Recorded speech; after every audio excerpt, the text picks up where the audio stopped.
Bonjour tout le monde, c'est moi Homer, on se retrouve pour une courte vidéo pour vous présenter la nouvelle mise à jour de la Switch. Voilà, donc c'était hier je crois, il y a une nouvelle mise à jour, une grosse mise à jour de la Switch qui a été partagée par Nintendo, donc on pouvait télécharger la nouvelle mise à jour de la Switch.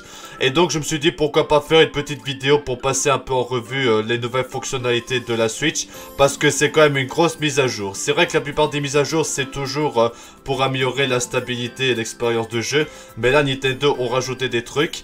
Aussi pour se préparer au lancement de la Switch 2, n'oubliez pas c'est le 5 juin que la Switch 2 va bientôt sortir. Donc en tout cas c'est une grosse mise à jour que Nintendo a décidé de faire pour se préparer un peu avant la sortie de la Switch 2. Donc on va passer en revue tout ça, et en tout cas j'espère que vous allez apprécier.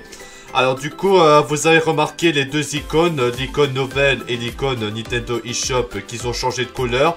Les nouvelles c'est en vert et le Nintendo eShop qui était d'orange est passé au rouge. Et vous avez le Game Share qui est juste là et aussi les cartes de jeux virtuels que Nintendo avait annoncé dans un Nintendo Direct. Donc du coup on va aller dans les nouvelles parce que voilà il y a aussi une nouvelle qui a été partagée chez Nintendo. Donc on va aller là, donc c'est ici. Alors bonjour, ça fait longtemps, j'espère que vous ne m'avez pas oublié. C'est moi Léa, de retour pour vous expliquer ce que la dernière mise à jour apporte à votre Nintendo Switch. Et oui, il est temps de mettre votre console à jour. Alors, de nouvelles options font l'apparition dans le menu Home avec de toutes nouvelles icônes. La première s'appelle carte de jeu virtuelle et la seconde Game Share. En sélectionnant carte de jeu virtuelle, vous pouvez accéder à tous vos logiciels téléchargeables, y compris ceux que vous avez empruntés aux membres de votre groupe familial. Vos cartes de jeu virtuelles sont disposées comme sur une étagère pour que vous puissiez admirer votre collection. Et ce n'est pas tout, si vous avez deux consoles associées au même compte Nintendo, vous pouvez facilement sélectionner la console sur laquelle vous souhaitez jouer à chaque jeu.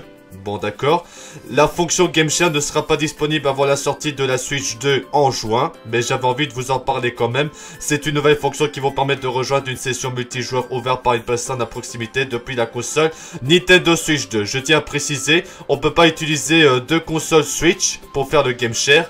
Vous pouvez aussi utiliser votre console Nintendo Switch pour jouer à des jeux compatibles qu'on peut partager. C'est un peu comme le mode téléchargement DS, on peut partager le jeu pour jouer et tout. D'accord. Certaines fonctions dans les paramètres de la console ont été mises à jour. Vous pouvez maintenant transférer plusieurs fichiers de sauvegarde simultanément en sélectionnant transfert des données de sauvegarde. Si vous souhaitez transférer à l'avenir toutes les données de sauvegarde, les captures d'écran et d'autres de la console vers la Switch 2, vous pouvez utiliser une nouvelle fonctionnalité, donc transfert des données vers une console Nintendo Switch 2. Cette fonction proposera deux options. La première déjà ajoutée dans cette mise à jour. Il nécessite d'envoyer vos données sur le serveur, donc un serveur pour télécharger les données pour transférer.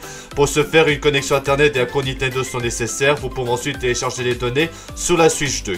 La seconde qui sera ajoutée dans une prochaine mise à jour, ça vous permettra de transférer vos données directement de votre console Switch à la Switch 2 en local, sans passer par le serveur. Choisissez ce qui vous convient le mieux. Phew, ça fait déjà beaucoup. D'autres fonctions ont été mises à jour ou ajoutées pour garantir une expérience de jeu optimale, mais j'ai besoin de me reposer. Si vous n'avez pas effectué la mise à jour, vous pouvez marquer juste ici pour mettre à jour la console. Les informations ci-dessous se rapportent à la version 20.00 du logiciel système. Pour voir quelle version est installée, il faut être dans les paramètres. Voici une astuce spéciale pour celles et ceux qui souhaitent admirer leur carte de jeu virtuelle. Lorsque vous êtes dans le menu des cartes de jeu virtuelles et que tous vos logiciels sont alignés comme une étagère, essayez d'appuyer sur plus ou moins. Les éléments normalement affichés en surimpression sur vos cartes de jeu virtuelles disparaîtront. Vous pouvez ainsi prendre une capture écran de votre collection en appuyant sur le bouton capture pour ensuite l'imprimer, l'encadrer, l'accrocher au mur, tout simplement la partager avec vos amis en ouvrant vos albums depuis le menu Home. Ok alors, donc du coup je vais vous présenter rapidement c'est quoi. Donc alors pour commencer on a le Game Share. Alors je pourrais vous montrer le Game Share. Alors du coup si vous rejoignez une session Game Share d'une console Nintendo Switch 2, vous pouvez jouer avec la personne qui partage le logiciel. Alors du coup Game Share vous permet d'utiliser les logiciels compatibles partagés par une console Nintendo Switch 2 à proximité. Une personne disposant d'une console Nintendo Switch 2 peut partager un logiciel compatible en suivant ces étapes. Bon, le Game Share il ne marche pas pour l'instant parce que la Switch 2 n'est pas encore sortie. Là si on met rejoindre une session, il va se passer un truc. Recherche de session Game Share. Donc on attend que ça charge. Et du coup ça va mettre un message d'erreur normalement puisque la Switch 2 n'est pas encore sortie. Voilà, c'est marqué aucune session Game Share n'a été trouvée. C'est un peu comme le mode téléchargement DS, c'est ça qui est vraiment plutôt très sympa. Alors du coup il y a aussi une nouveauté, vous avez remarqué le Nintendo eShop a changé de couleur, donc on va aller sur le Nintendo eShop. Et du coup comme vous pouvez le voir, le Nintendo eShop est passé du orange au rouge. Donc voilà, on peut aller sur le Nintendo eShop. Donc voilà, apparemment j'ai vu que le Nintendo eShop fonctionnerait mieux, mais d'après mon expérience, le Nintendo eShop il rame toujours. Donc c'est ça qui est un peu dommage. Donc voilà, vous avez par exemple le truc de la Switch 2. Donc vous pouvez aller cliquer jusque là pour en savoir plus concernant la Switch 2, les jeux, vous voyez. Maintenant, on peut avoir des logiciels Switch 2 sur le eShop de la Switch, c'est ça qui est pas mal. Donc vous avez les logiciels, c'est marqué non compatible parce que forcément c'est des jeux de la Switch 2. Par exemple, on va sur Nintendo Switch 2, bah vous pouvez voir que on peut voir des articles. Donc, je tiens à rappeler, la Switch 2 sortira le 5 juin. Donc, vous avez plus d'informations. Ensemble, vous voulez quand vous voulez. Voilà, vous avez plus d'informations juste là si vous voulez voir pour en savoir plus. Voilà, voilà. Et du coup, vous avez pu remarquer que le menu à gauche est en rouge. Nous avons vu une vidéo concernant le eShop de la Switch 2 qui a été dévoilée. Bah, le menu va être un peu différent parce que en haut à gauche, il y aura un truc rouge avec marqué eShop, je crois. Et après, en bas, ce sera un menu blanc avec ce qui est marqué là, quoi. Donc, ce sera... J'espère vraiment que le Nintendo eShop de la Switch 2 sera bien meilleur. Parce que vraiment, c'est pas terrible. Enfin bref, on va retourner au menu Home. Et du coup, je vais vous présenter les cartes de jeu virtuelles qui sont là. Donc, on va aller voir ce qu'il y a là-dedans. Voilà, du coup, il y a des jeux de cartes. Donc, en gros, si vous voulez jouer à un jeu que vous téléchargez, il suffit de mettre la cartouche de jeu virtuel. Par exemple, on va essayer de charger... voilà, vous avez par exemple ce jeu-là. Bah, si vous voulez charger le jeu, il faudra cliquer là. On peut charger sur une autre console et prêter la carte de jeu virtuelle pendant 14 jours. Je tiens à rappeler, c'est pendant 14 jours. Et vous avez plus de détails, vous pouvez éjecter le jeu, etc. Donc, il suffit juste de cliquer sur ça et vous pouvez éjecter le jeu de la console. Voilà, on fait ça et du coup le jeu va être éjecté. Voilà. Et du coup, si vous voulez charger, bah il suffit de faire ça et de charger le jeu. Voilà, faut attendre et voilà. Et du coup, bah le jeu va se charger automatiquement. Ah là, par contre, il faut retélécharger le jeu. Bon, d'accord, c'est un détail comme un autre, mais... D'accord, alors. Et du coup, si on appuie sur le bouton plus ou moins, donc voilà, si vous appuyez par exemple, si vous appuyez sur ce bouton-là, bah vous voyez qu'il n'y a plus l'icône à côté là. Donc si je fais ça et tout, bah vous voyez ça disparaît et tout. On peut faire plusieurs chargements multiples aussi. On peut sélectionner pour charger les jeux et tout ça. Et aussi tout éjecter, ainsi que d'ordonner tous les logiciels, etc. Donc les cartes de jeu virtuelles dont vous disposez sont affichées ici. Vous obtiendrez une pour chaque jeu téléchargeable. Donc à chaque fois que vous achetez ou téléchargez un logiciel, un jeu, bah ce sera des cartouches de jeu. Voilà, sélectionnez une carte de jeu virtuelle pour la charger sur cette console. Une fois la carte changée, son icône est ajoutée dans le menu Home et on peut jouer. Donc les cartes de jeu peuvent être prêtées à d'autres personnes. On peut seulement prêter qu'aux membres de votre groupe familial. Donc c'est ça à préciser. Les cartes de jeu virtuelles peuvent être prêtées pour 14 jours. Et après ce sera rendu automatiquement. Pour prêter une carte de jeu virtuelle à un membre de votre groupe, sa console doit être à côté. Et il y a certains jeux qui ne peuvent pas être prêtés. On peut verrouiller cet écran avec dans les paramètres utilisateurs que je vous montrerai après. En gros, les paramètres de vérification d'identité sont en rapport avec le compte Nintendo et tout ça. Et c'est justement pour verrouiller ça. Et voilà, vos cartes de jeu virtuelles sont visibles. Vous avez qu'à scanner le QR code juste là. Voilà, donc en gros, vous avez des logiciels que vous avez téléchargés. Et donc, voilà, vous pouvez les insérer. C'est bizarre, l'application YouTube, c'est un cartouche de jeu. Ah, je savais pas que YouTube, c'était un jeu. LOL. Enfin voilà, c'est un détail. Et du coup, bah à chaque fois que vous achetez un jeu, bah ce sera affiché. Bah ce sera les cartes de jeu virtuelles juste là. Et quand vous chargez le jeu, bah vous voyez que ça va se télécharger comme vous pouvez le voir juste ici. En mettant, par exemple, si vous mettez à jour le logiciel ou si vous téléchargez, bah c'est pratique et voilà. Ça fonctionne comme une cartouche, mais c'est juste des cartes de jeu virtuelles. Alors du coup, pour vous présenter aussi le mode transfert de jeu, donc on va aller dans les paramètres de la console. On va aller scroller tout en bas. On va aller tout en bas. Voilà, vous allez dans console et on va descendre jusqu'en bas, jusqu'à que c'est marqué. On descend encore un peu. Voilà, si on descend vraiment en bas, voilà, c'est marqué transfert des données vers une console Nintendo Switch 2. Donc c'est ce qu'il faudra faire si vous avez la console, donc il faudra faire ça. Les données de cette console vont être transférées sur une console Nintendo Switch 2. Une connexion internet et un compte Nintendo sont nécessaires. Alors du coup, si vous effectuez un transfert des données, les données de cette console seront transférées vers une console Switch 2. Pardon, je bafouille.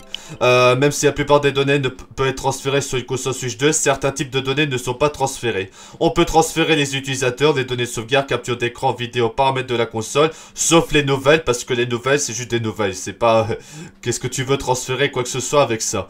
Les logiciels seront téléchargés après le transfert des données. Pour plus d'informations, visitez le site Nintendo. Il est possible de transférer des données sans utiliser utiliser la fonction. Donc on peut faire ça aussi. Et là, si vous mettez sur suite, bah ça va marquer quelque chose. Vous pouvez continuer à utiliser vos logiciels Nintendo Switch compatibles sur la Switch 2. Cependant, certains logiciels, certaines fonctions pourraient pas être sur la Switch 2. Donc pour en savoir plus, bah vous avez le site pour la compatibilité des jeux Switch 2. Voilà, donc assurez-vous que la console Switch 2 est à proximité. Bah, la console n'est pas encore sortie, donc si on met je n'ai pas de console Switch 2, donc ça va marquer quelque chose. Tout d'abord, les données de cette console seront envoyées sur le serveur, donc il faudra se connecter sur le serveur. Voilà, après les données seront stockées sur le serveur et effacées de cette console. Et après, vous pouvez, si vous transférez les données de sauvegarde sur internet, on peut le retélécharger juste ici. Les données ne sont pas stockées sur le serveur indéfiniment. Veuillez les télécharger sur une console Nintendo Switch 2 avant leur date. Donc le 30 avril 2026 par exemple. N'effectuez pas de transfert de données si vous souhaitez continuer à jouer sur cette console. Si vous envoyez ces données sur le serveur, la console sera remise à zéro, comme si vous formatez la console. Donc ça c'est tout à fait normal. Mais là, si on met suite, bah, on n'a pas la console. Les données de tous les utilisateurs de cette console seront envoyées sur le serveur. Mais bon, à part ça, ça ne marche pas parce que la Switch 2 n'est pas encore sortie. Du coup, il faudra sélectionner le profil d'utilisateur si vous voulez transférer les données. Après, il faudra faire le processus. Et du coup, qu'est-ce qui se passe si on met prêt?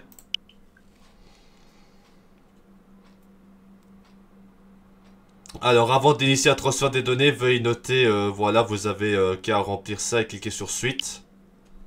Voilà, les données sauvegarde des logiciels ci-dessous seront transférées et seront effacées. Les données sauvegarde des autres logiciels sont copiées mais ne seront pas effacées de cette console. Donc en gros, bah t'as toujours les données de sauvegarde sur cette console. D'accord alors. Bon bah c'est très bien. Voilà, et après, bah forcément la Switch 2 n'est pas encore sortie, donc ça sert à rien. Donc ça ne marchera pas malheureusement, mais voilà. Oui du coup, faut juste annuler ça. Voilà. Mais après, ce n'est pas terminé. Il y a des nouveaux icônes pour ceux qui ont des icônes de la Switch pour personnaliser votre icône d'utilisateur. Donc, si vous allez dans modifier icône juste là. Donc, vous cliquez là-dessus. Vous allez dans personnage mis, etc. Là, on va monter tout en haut. On va scroller jusqu'en haut. Bon, c'est lent parce que j'ai peut-être un Joy-Con Drift qui fait en sorte que c'est lent comme ça. Et du coup, regardez bien, Donkey Kong a un nouveau design. Donc vous avez vu que le design de Donkey Kong a changé. Pareil pour Mario et Luigi qui sont un peu différents. Je sais pas si vous avez remarqué. Mais voilà, du coup, les icônes ont un peu changé pour cette nouvelle mise à jour de la Switch. En tout cas, voilà. Bon, enfin bref, je crois que j'ai à peu près fait le tour concernant la mise à jour de la Switch 2. Après, vous avez le Nintendo Switch Online qui est juste là. Une chose à noter, c'est que cette application va changer de nom prochainement. Ça s'appellera Nintendo Switch App, si je dis pas de bêtises. Et du coup, en parlant de la Switch 2, bah, c'est juste là, vous cliquez là-dessus, vous avez plus d'informations concernant le Nintendo Switch Online qui sera aussi sur la Switch 2. Donc voilà, avec Game Chat, etc. pour en savoir plus concernant la Switch 2. Voilà, je crois que c'est à peu près tout. Bon voilà, du coup c'est la fin de cette vidéo. En tout cas, je pense que j'ai fait le tour de la mise à jour de la console. Si j'ai oublié quelques trucs, n'hésitez pas à me le dire. Mais je crois que c'est à peu près tout ce qu'il y a à savoir. Mais voilà, en tout cas c'est la nouvelle mise à jour. Donc voilà, vous avez vu que l'icône nouvelle est devenue en vert, a changé de couleur. Ainsi que le Nintendo eShop est passé de l'orange jusqu'au rouge. Bah c'est plutôt pas mal, mais... Voilà, après vous avez le Game Share qui ne fonctionne pas encore parce que forcément la Switch 2 n'est pas encore sortie. Pareil pour les transferts de sauvegarde, mais en tout cas ça détaille comme ça. Du coup vous pouvez retrouver sur le site de Nintendo pour en savoir plus concernant la mise à jour de la console si vous voulez en savoir plus, etc. Mais enfin voilà, en tout cas si vous voulez en savoir plus, n'hésitez pas à aller voir le site de Nintendo qui explique en détail concernant la mise à jour. Bon bah voilà, du coup c'est la fin de cette vidéo. En tout cas c'était une petite vidéo pour vous présenter un peu... la nouvelle mise à jour de la console, la 20.00. N'hésitez pas à mettre à jour la console si vous n'avez pas encore fait. En tout cas, c'est vraiment intéressant. Ça permet d'utiliser le Game Share, bon, quand la console sortira, puisque la Switch 2 n'est pas encore sortie. Mais en tout cas, voilà. Enfin bref, du coup, c'est la fin de cette vidéo. En tout cas, merci à tous d'avoir regardé cette vidéo. Et à bientôt pour de nouvelles vidéos. C'était Homer. Merci d'avoir regardé cette vidéo. À bientôt.